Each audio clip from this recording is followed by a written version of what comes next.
Casey Pratt, the man who's been following this every step of the way, joins us live now from not Sacramento, but West Sacramento, where the news came down earlier this morning. Casey, any surprises from that team press conference?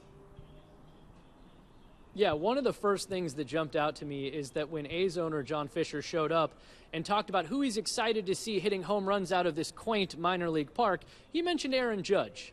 He didn't even mention any players on his own actual team. Interestingly, right when the press conference ended, I approached John Fisher and his handlers. Fisher was not answering questions, and he skedaddled right out of here. So Vivek Ranadive, the Kings owner, answered questions. A's president Dave Kaale spent time with me one-on-one. We can talk about that in a little bit. But there's a stunning lack of accountability from the A's ownership at times like this, when the tough questions need to be answered. And I think that when you see what happened here in Sacramento, really what this was Vivek Ranadive, the Kings owner, trying to capitalize on an opportunity to grab Major League Baseball and bring it here. Finders keepers, right? Possession, 9/10 of the law. If baseball's here when Vegas flops, hey, maybe they'll stay. Or maybe we'll show them that we can be a Major League market and we'll get to keep the team. The major difference, Julian, is the Oakland offer was demanding an agreement for expansion. They weren't going to sign anything unless baseball promised them that they would stay in Northern California. The Kings owner told me he didn't get any such guarantee.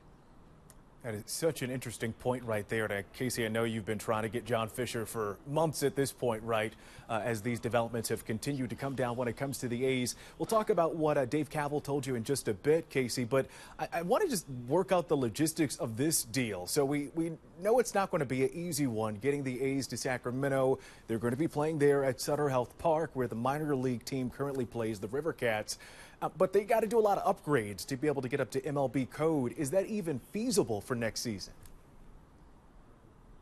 Yeah, it's feasible. They've recently renovated the clubhouse areas. There's still a lot more that needs to be done. Remember, Julian, this used to be the AAA home of the A's before it was the AAA home of the Giants. So back when I was an A's beat writer, I used to spend a lot of time out here. And the players I know I reached out to about this said that the facilities are not adequate, even with the upgrades. You can't have Aaron Judge, who apparently is John Fisher's favorite baseball player, coming out here playing in a minor league park. You're going to have to do some things. So right now what we're looking at, Julian, is the transformation being completed. The A's now have the lowest payroll in baseball. They traded away all of their stars, and now they're playing at a minor league park, the AAA's. The most quaint park in all of Major League Baseball, yes, as we heard John Fisher say just a few hours ago. Okay, so you were able to speak to Dave Kaale, A's president, after that big press conference. You had some one-on-one time with him. What did he share with you, Casey? Yeah, to his credit, he went up to a suite. They brought me up there so we could spend some time talking about everything. It has actually been a while since Dave Kaale and I connected, believe it or not, because his replies have been turned off, and they stopped trying to talk to people out in Oakland as they went towards Vegas. So, you know, what he'd said to me was just that the deal in Oakland simply didn't work out. It wasn't good enough. It wasn't going to be enough for them to stay in the Bay Area. And I think the biggest thing, I know money is going to be a huge part, but they kept saying they couldn't guarantee expansion. They couldn't guarantee the name and color staying in Oakland. These weren't things that they were authorized to give up.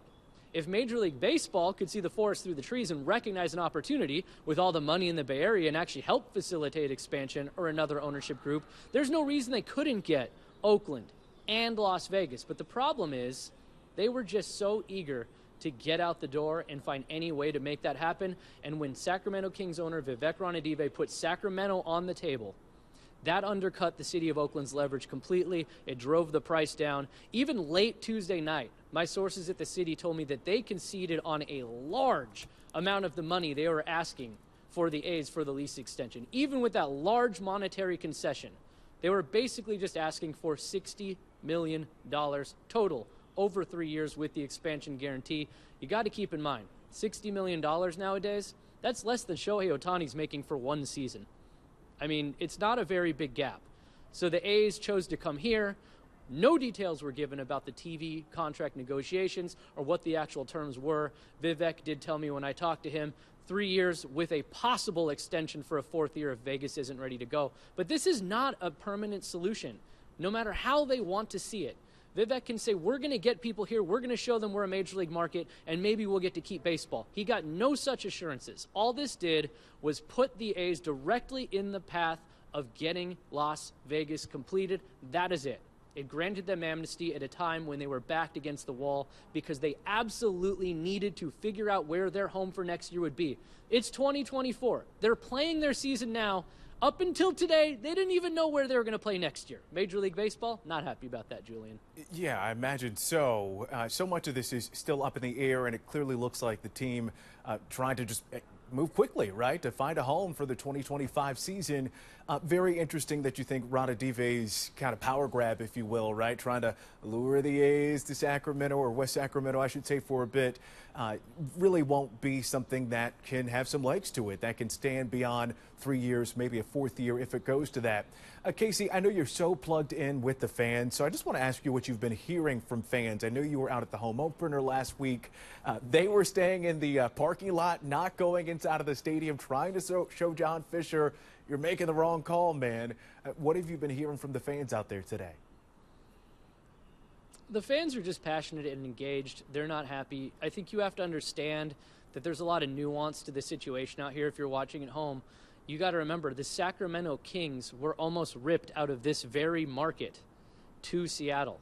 They were on the ropes. Their broadcasters were crying on the air. Kings fans rallied. Their mayor rallied. The commissioner at the time rallied. They saved this team. Vivek Ranadive was a hero who saved this team. He also runs this minor league ballpark. So what he did was very opportunistic. Kings fans, most of them are also A's fans. So they've dealt with this firsthand. They've seen how vicious and grueling it is when a team is about to be ripped away from your market. They've seen their owner save that team.